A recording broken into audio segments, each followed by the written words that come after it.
Ayos to, mga kaistorya. Magandang balita po ito. Malaking pera ang pumasok sa Pilipinas. Bilyon-bilyong piso po ang pinag-uusapan natin dito, mga kaistorya. Yan po yung trinabaho po ni Presidente. At kung ang pag-uusapan natin si Presidente BBM, mga kaistorya, abay nangako po si PBBM na tutuparin po niya yung pangako o yung pangarap ng kanyang tatay para sa bansang Pilipinas, at yan po ay inuumpisahan na ni Pangulong Bongbong Marcos Jr. Yan nga po, mga kaistorya, ang mga balita na ihahatid ko sa inyo ngayon. Mag-umpisa tayo, wag tayo magpatubig-tubig. Paki-share po at paki-like, mga kaistorya. Ito na ha, mag-share na po ako ng mga references po natin. Ano po? Ito na. Palakihin ko muna. Ang sabi po dito, more hot money entered Philippines in September. Take note ha, isang buwan lang yan, mga kaistorya. Buwan lang po ng September. Basahin natin ang balita na ito. More speculative funds entered the Philippines in September. Pag sinabi mong funds, pera yan, mga kaistorya, pumasok sa Pilipinas. Marking the third straight month of net inflow. Inflow, yung pumasok. Amid continued appetite among foreign investors according to the Bangko Sentral ng Pilipinas. Data released by the BSP showed the net inflow of foreign investment registered with the central bank through authorized agent banks amounted to $1.03 billion in September, reversing the $698.01 million net outflow recorded a year ago. Laking pera, sabi ko sa inyo. Isang buwan lang yan, mga kaistorya. Hindi po yan yung kabuuang kita ng Pilipinas. Yan po ay galing lang sa foreign direct investment. Ano ba yung foreign direct investment? Pasimplihin nga natin ang pagpapaliwanag, mga kaistorya. Yan po yung mga dayuhan, mga malalaking negosyante mula sa ibang bansa na pumasok sa Pilipinas, nagtayo ng negosyo dito, nagtayo ng malalaking kumpanya dito. Kumita ang gobyerno, pumasok ang pera, nagkaroon ng maraming trabaho ang mga Pilipino. Yan po yung dulot ng foreign direct investment. Mga kaistorya, pagkaganda-ganda ng balita na yan. Binalita nga din po, mga kaistorya, ng Philippine News Agency. Ayan.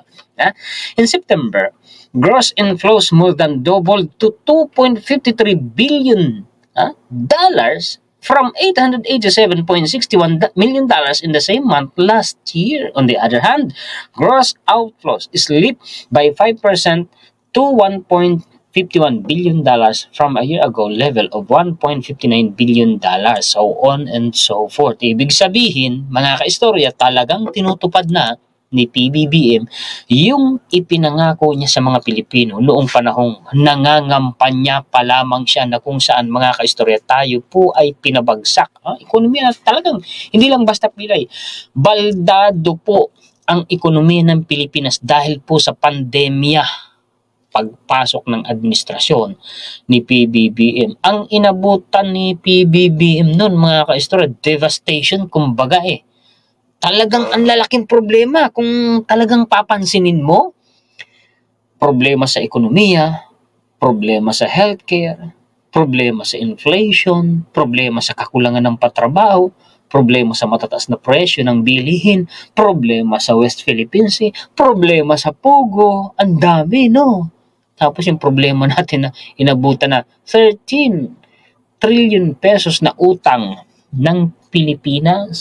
Yan yung mga problemang inabutan ni PBBM, mga kaistorya. Pero ito nandito rin ipapakita ko sa inyo. Inflation na lamang. Pag sinabi mong inflation, nandiyan ay mataas na presyo ng bilihin, mataas na presyo ng kuryente, pamasahe, at iba't iba pa. Pag upo ni PBBM, ang taas-taas ng inflation rate. Pagkaupo niya, ilang taon lamang ngayon, ang laki ng ibinaba. 4 to 5% ang ibinaba ng inflation rate. Oo. Ibig sabihin, trinabaho talaga. Ano ho, mga kaistorya ng presidente na, well, hindi yan matatanggap ng mga team kapapaitan, pabayag ko muna yung biguti ko, ay balbas ko. Hindi nila matatanggap yan. Ang inireklamo, taas ng presyo ng bigas, hindi ba kalimot sa bigas? Punta kayo ng ibang bansa, maswerte pa ang Pilipinas. Yung mga mangmang na walang alam sa inflation. Ang inflation is pambuong mundo yan. Yung pagtaas ng presyo ng billing. Comment kayo mga kaistorya, mga kababayan natin sa iba't ibang panig ng mundo para matauhan itong mga taga-team Kapa. Ito na, yung pangako ni PBBM.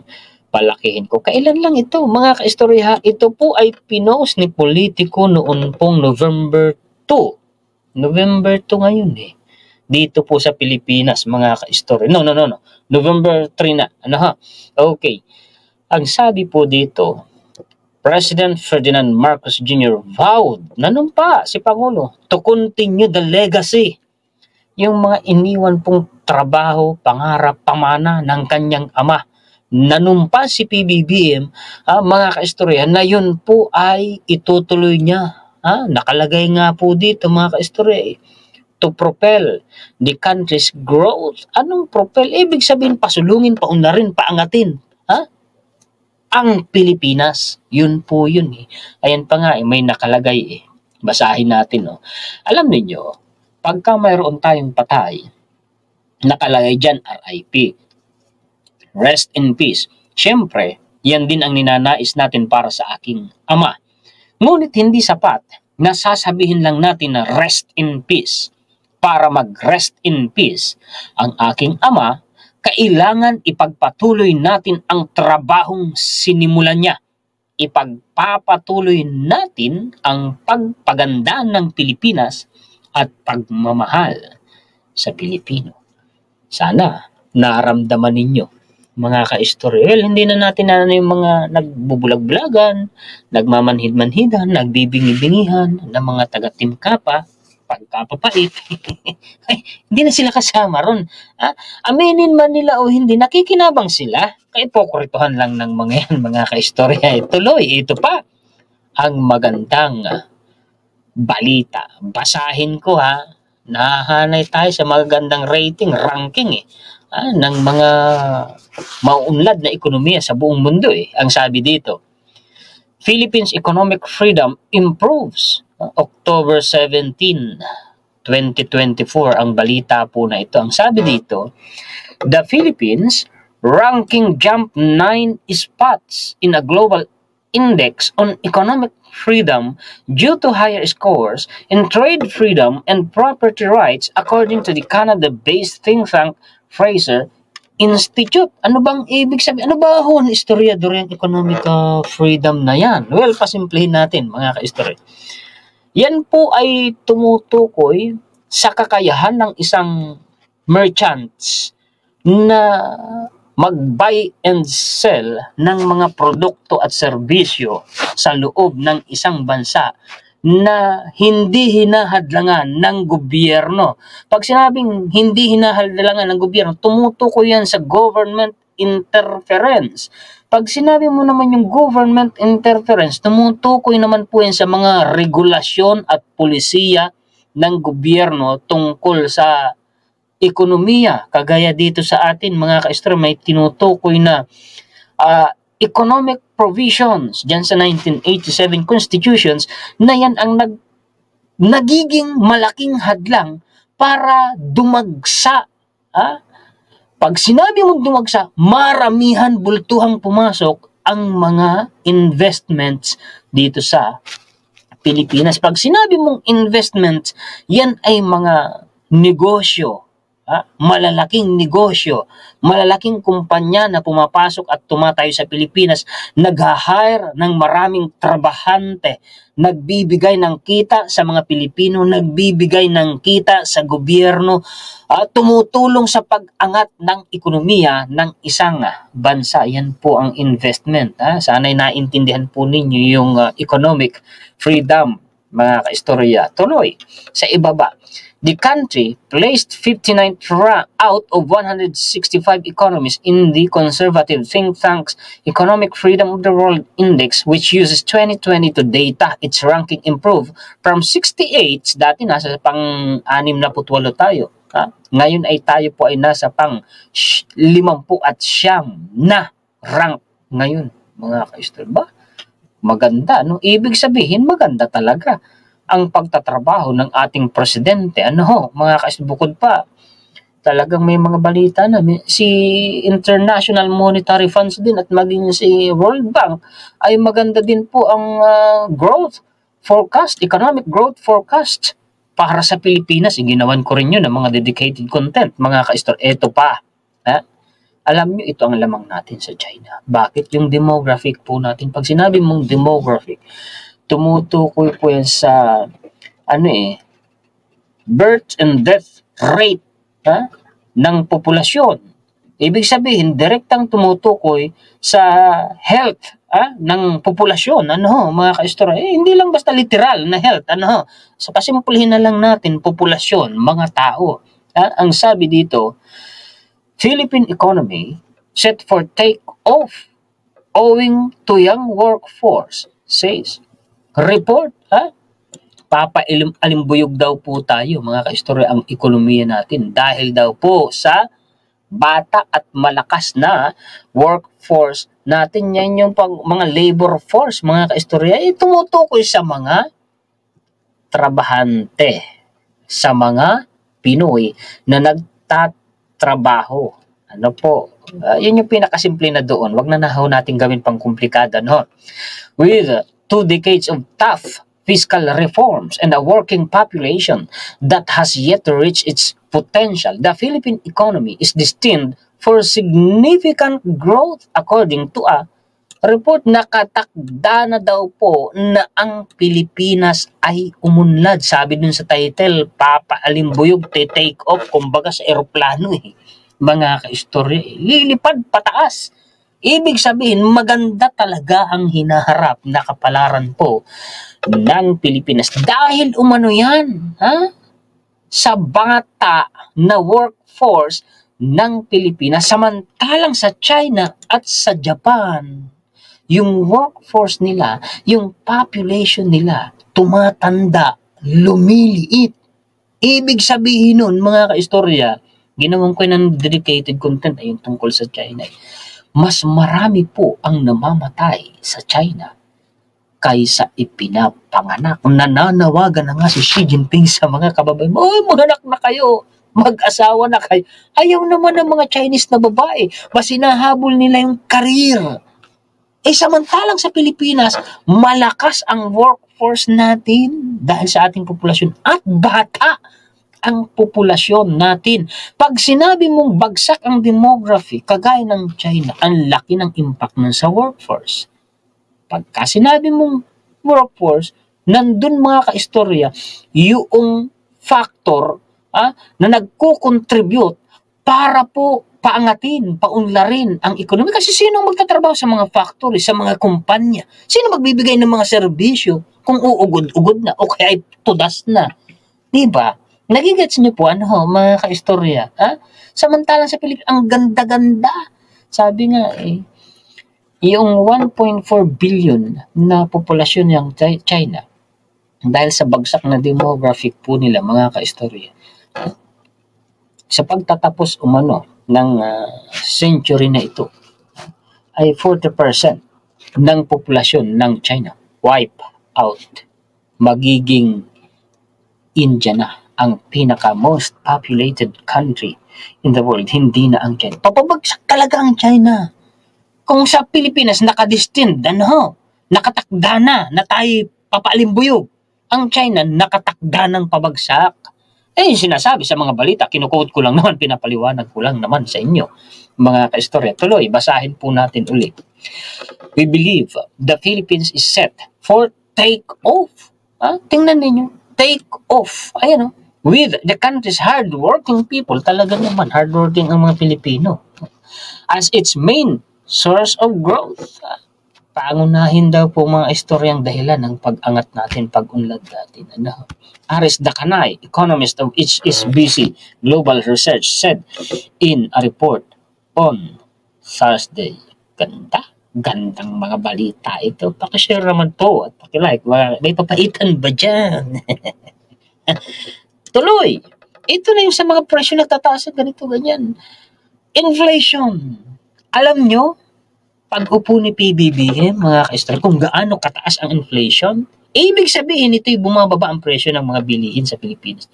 Hindi lang yan tatanggapin ng mga taga-Timka pa. Pag-upo ni PBBM, magkano? Maabot ng 70 ang bigas.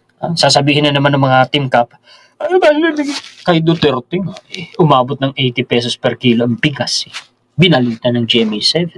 Di ho ba, mga ka-istorya? Eto, para makita ninyo mga ka-istorya kung gaano tinatrabaho ito ng gobyerno natin ngayon. Nasa Philippine Statistics Authority tayo or PSA mga ka-istorya ha. Summary Inflation Report, Consumer Price Index, ayan na, August 2023. Ang inflation rate ha, mga ka-istorya, August 2022, 6.3%. August 2023, 5.3%. Ngayon, 2024, November, ito'y ibinalitay October 19. Inflation sa Pilipinas, 2% na lamang.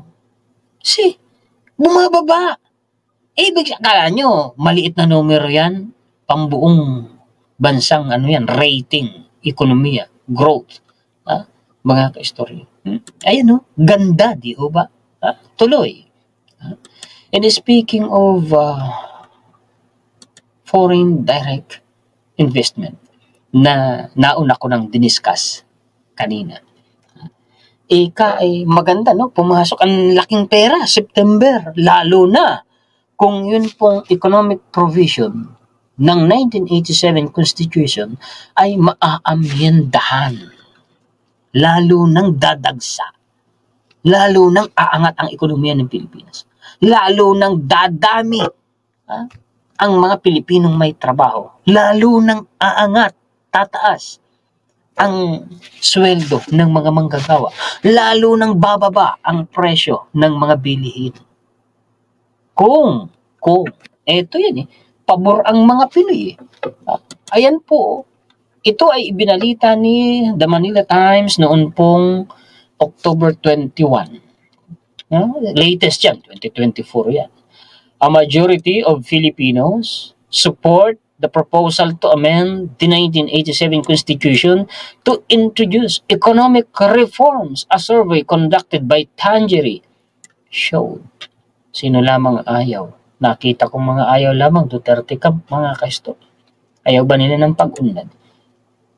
Isa pa ito dyan sa Senado, pag-uusapan, amendment ng konstitusyon.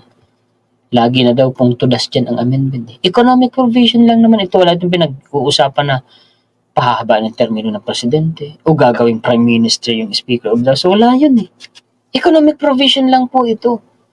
Kung pahahabain mo ang termino ng presidente at gagawin mong prime minister naman yung speaker of the House, yan po mga ka-istorya ay revision of the Constitution.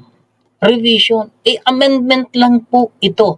Magkaiba ang amendment, iba naman ang revision. Ang amendment ay certain o isang parte lamang o isang bahagi lamang ng Constitution ang aamyendahan, babaguhin. Ang babaguhin dito o aamyendahan lamang dito ay yung economic provision. Pero kapag ang presidente pahahabain mo ang termino o kaya gagawin ng prime minister, yung speaker of the House, revision yun, buong constitution na ang kailangan dun Oo, yun mga kaistorya Pasensya na, ibagsak ko yung microphone ko dahil medyo naaano ako kasi sa mga humahadlang Ewan, hindi ko talaga maintindihan yung mga humahadlang. Ayaw ba nila ng pag-unlad? Ayaw ba nila?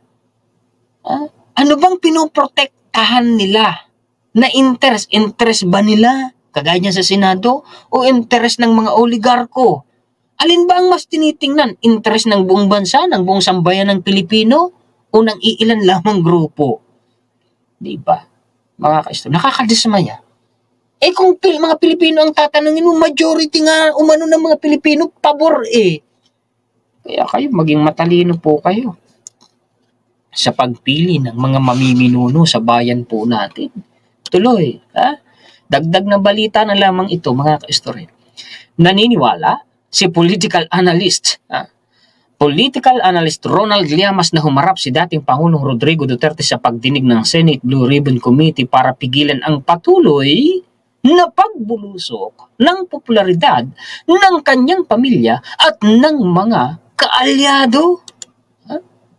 Anong ibig sabihin mo naman dito, Sir Ronald Llamas?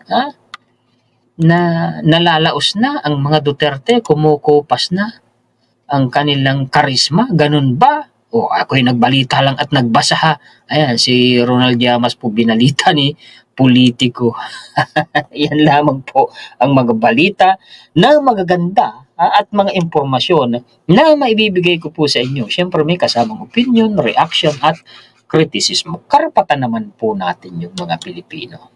Mga kaistoryan, paki-share po at paki-like. Hindi ko na kayo iisa-isain. Basta shout out po sa lahat ng mga sulit kaistorya natin sa buong mundo. Mabuhay po kayong lahat.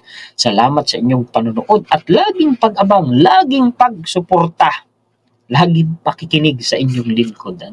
Higit sa lahat ay salamat sa ating pong Panginoon. Muli ako po si Juan, historiador, ang tagakwento ng totoong istorya ng kasaysayan na nagmamalasakit sa kapwa ko Pilipino at nagmamalasang bayang ito, ang bansang Pilipinas.